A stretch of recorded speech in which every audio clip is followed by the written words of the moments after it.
Uh, yeah, welcome guys. Welcome back. Mm, we'll be today talking about this one problem, number 26, which says remove duplicate from the sorted array. So let's start it. Let's get started. I'm gonna tell you mm, the best optimal method, optimal approach, which is gonna be two-pointer approach for an array. Um, Okay, for to remove duplicates from an array. So let's get started. Let's take an array as let's say 2, 2, 2, 3, 3, and 4, 4. Okay, so we are gonna discuss today the optimal method, people say, which is two-pointer approach, which is we take here this type. Okay, so uh, why I'm discussing first optimal method? Because people say what it is that brute force method is not that efficient way that because it takes enough of uh, time complexity, and in optimal method it takes less time complexity. Uh, let's discuss about brute force method first. So what we're gonna do in brute force method is we gotta take a set, and we are gonna take this two, and we're gonna compare. If this two is already there, we're gonna not take it again. We're gonna not take it again. If it is unique, we're gonna take it as three here, not take it. We're gonna take it four here.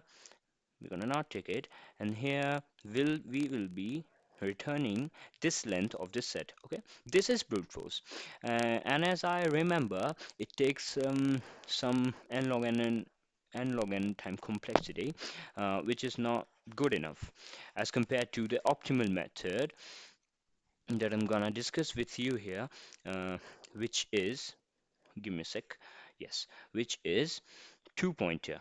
Okay, so in this we're gonna take I at 0th index and j at first index of an array. And what's the matter of condition here is, uh, in the array we have to remove the duplicates, which means uh, an element with another element, they should be unique. Okay, they should be unique. We gotta do this as a result. So these elements should be unique. Okay, so the matter of condition here would be I, element at I should not be equal to element of j.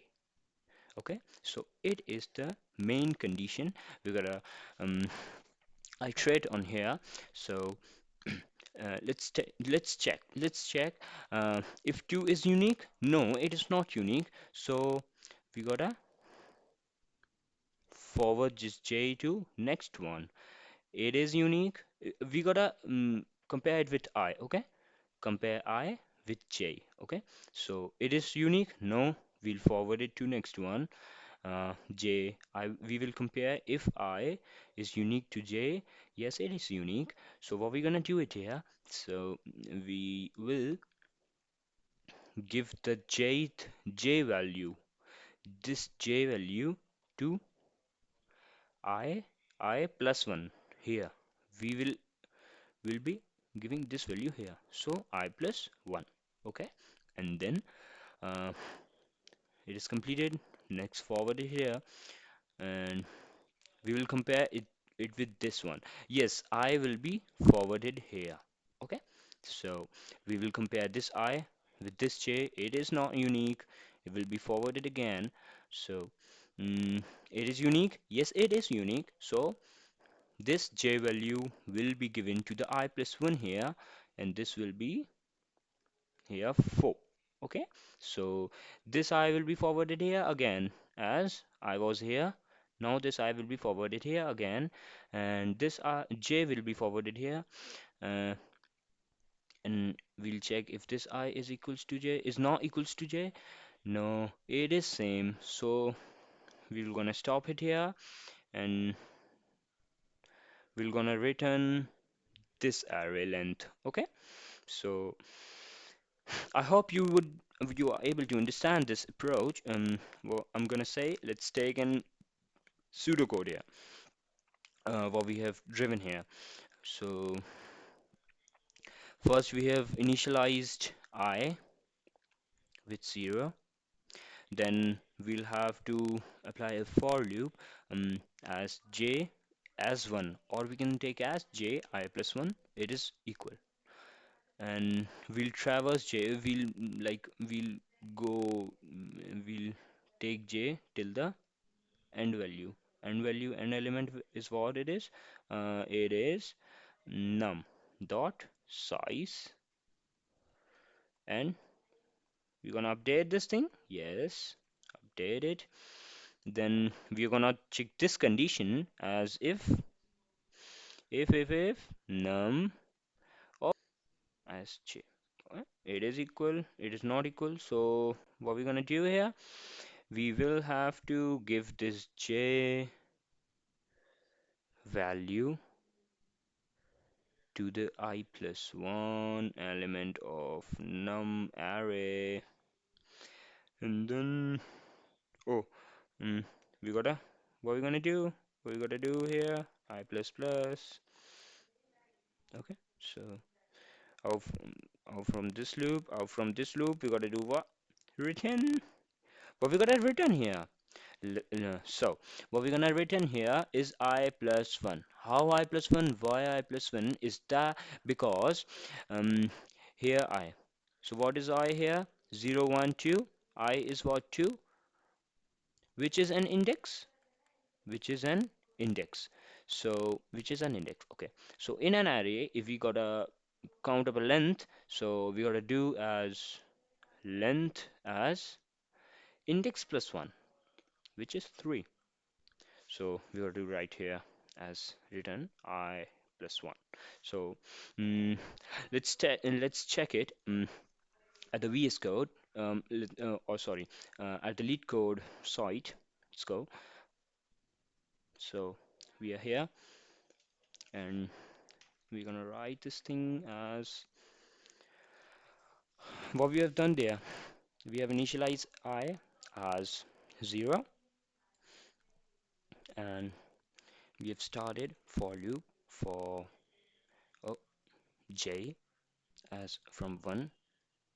Let's initialize j as 1, and then j till nums dot size. What's happening here?